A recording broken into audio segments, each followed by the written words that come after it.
Good morning, good afternoon, or good evening, my beautiful hot messes. Welcome to my reading YouTube channel. If you're looking for my other YouTube, like a regular content, it's A Beautiful Hot Mess, AYE Beautiful Hot Mess. But if you're at the right place, let's begin. Welcome. I'm reading The 48 Laws of Power by Robert Greene. I'm on page 95, Law 13. When asking for help, appeal to others' self-interest, never to their mercy or gratitude. So, that's where we're starting at. And don't mind my hair. It's in the ponytail right now. I washed, I tangled it. It's just beautiful. And you know what I'm saying? If you can't love me with my naps, you don't deserve me with my twist outs. You know what I'm saying? So love me like this. Obviously you do. But okay, let's begin. Let's get started. Yes, my bookmark is a piece of paper. Okay, judgment. If you need to turn to an ally for help, do not bother to remind him of your past assistance and good deeds. Excuse me. He will find a way to ignore you. Instead, uncover something in your requests or in your alliance with him that will benefit him and emphasize it out of all proportion. He will respond enthusiastically when he sees something to be gained for himself. Transgression of the law. In the early 14th century, a young man, Castruccio Castricani, rose from the rank of common soldier to become lord of the great city of Lucca, Italy. One of the most powerful families in the city, the Poggios, had been instrumental in his climb, which succeeded through treachery and bloodshed. But after he came to power, they came to feel he had forgotten them. His ambition outweighed any gratitude he felt. In 1325, while Castruccio was away fighting Lucca's main rival, Florence, the Puggios conspired with other noble families in the city to rid themselves of the troublesome and ambitious prince. Mounting an insurrection, the plotters, what does that mean, insurrection? Where's my pencil? Where's my pencil at? Hold on. We gotta, since I own this book, definitely, I think the key to getting better, like at learning big words or just learning in general, because, you know, reading is fun, always underline or like just keep in fact, if you don't know a word, don't pretend you do, because I don't know what that word means, but we're going to dial it. We're going to come back to it. Mounting the insurrection, the plotters attacked and murdered the governor, whom Cuccio had left behind to rule the city. Murder? Riots broke out, and the Castruccio supporters and the Puglio supporters were poised to do battle. They ain't gonna fight? At the height of the tension, however, Stefano di Puglio, the oldest member of the family, intervened and made both sides lay down their arms. A peaceful man, Stefano had not taken part in the conspiracy. He had told his family it would end in a useless bloodbath. Oh my gosh. Now, he insisted he should intercede, don't know what that means, underlining, on the family's behalf and persuade Castruccio to listen to their complaints and satisfy their demands. Stefano was the oldest and wisest member of the clan, and his family agreed to put their trust in his diplomacy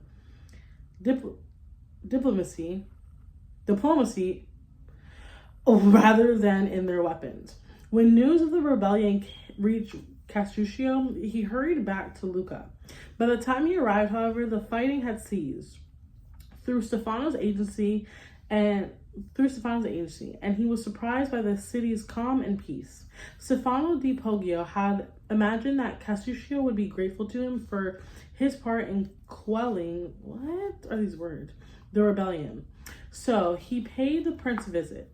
He explained how he had brought peace, then begged for Castruccio's mercy. He said that the rebels in his family were young and impetuous, hungry for power yet inexperienced. He recalled his family's past generosity to Castruccio. For all these reasons, he said the great prince should pardon the Poggios and listen to their complaints. This, he said, was the only thing to do, since the family had willingly laid down their arms and had always supported him. Castruccio listened patiently.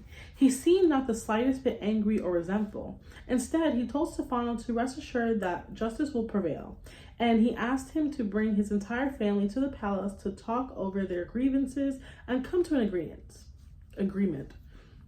As they took leave of one another, Castruccio and he thanked God for the chance he had been given to show his clemency and kindness. That evening, the entire Poggio family came to the palace. Castruccio immediately had them imprisoned, and a few days later, all executed. Damn! Even Stefania. Damn. He was like, come on, man. You know, we helped you out when you were down bad. You were broke, had nothing.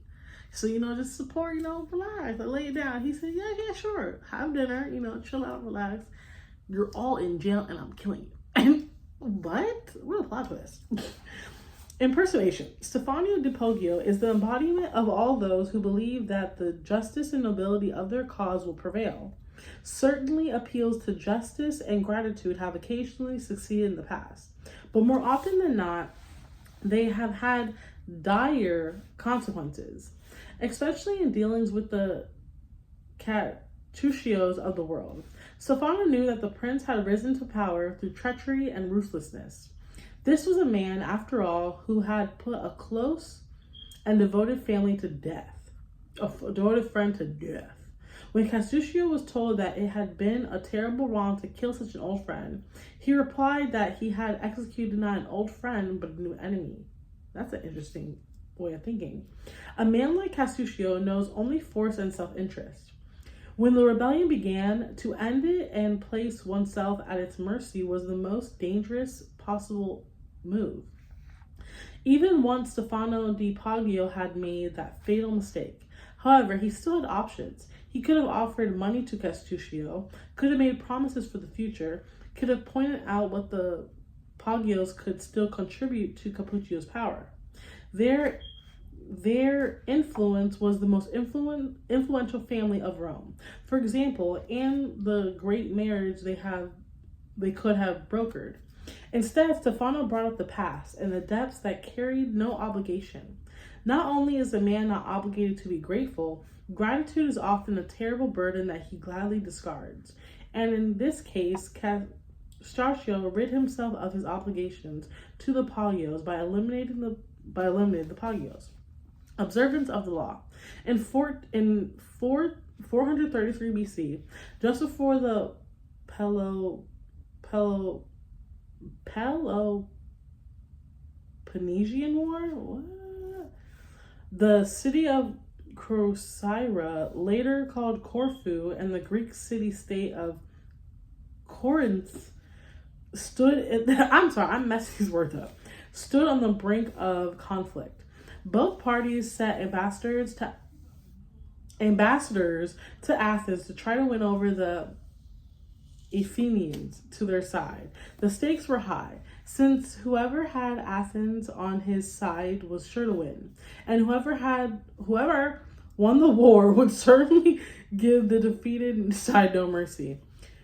Corcyra spoke first. Its ambassador began by admitting that the island had never held Athens before, and in fact had allied itself with Athens' enemies.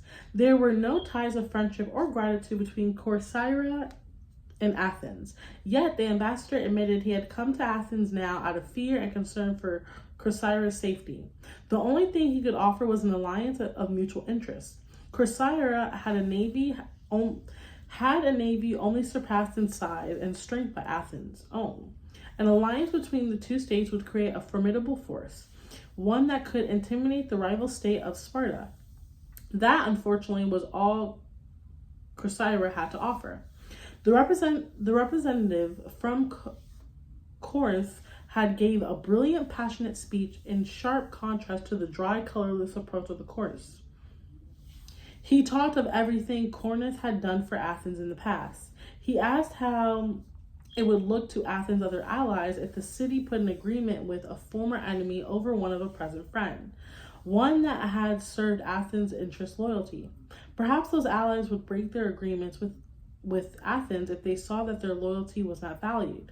He referred to Hellenic law and the need to pay Corinth for all its good deeds. He finally went on to list the many services Corinth had provided for Athens and the importance of showing gratitude to one's friends.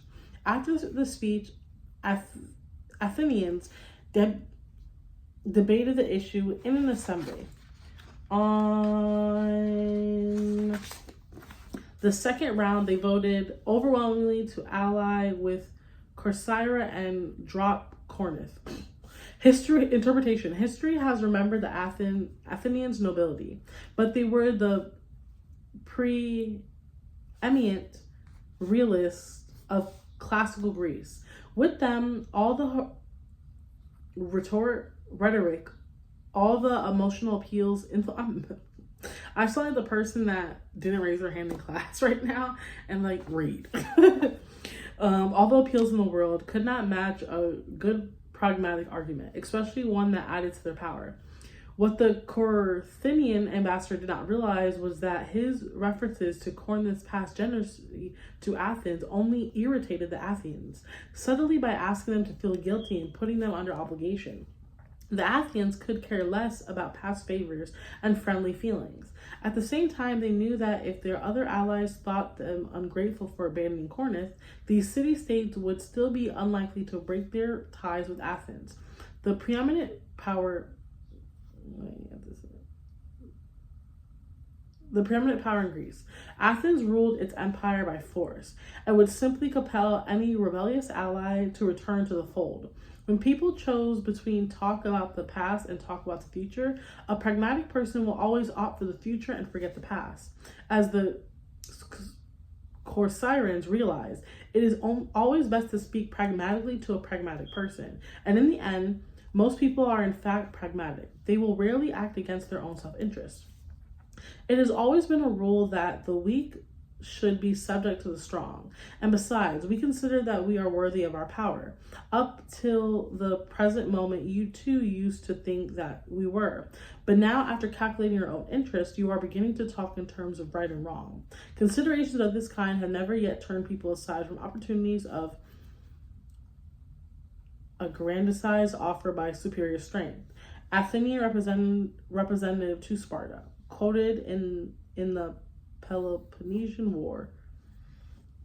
Keys to power. I'm stopping there. We're at page 98. We're starting at keys to power next episode. Again, my name is Mistress Lavender. Thank you for joining me.